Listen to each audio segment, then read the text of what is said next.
গ্রামের সুন্দর দৃশ্য দেখতে হলে আপনাকে খুব সকালেই ঘুম থেকে উঠতে হবে, না হলে আপনি এত দারুণ দৃশ্যগুলো দেখতেই পাবেন না।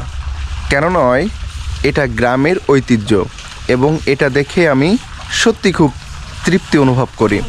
এখানে চাষিরা তার চাষ কাজ করছে গরু দিয়ে এবং এখানে ধানের বীজ স্থাপন করা হবে এবং এপাশে একজন তার সার ছড়াচ্ছে জমিটাকে উর্বর করার জন্য।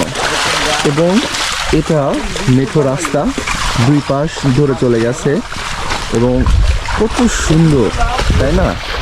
এটা সত্যি এক অন্যরকম অনুভব, অন্যরকম তৃপ্তি অনুভূতি করে এবং এটা সত্যি খুব ভালো লাগার বিষয়।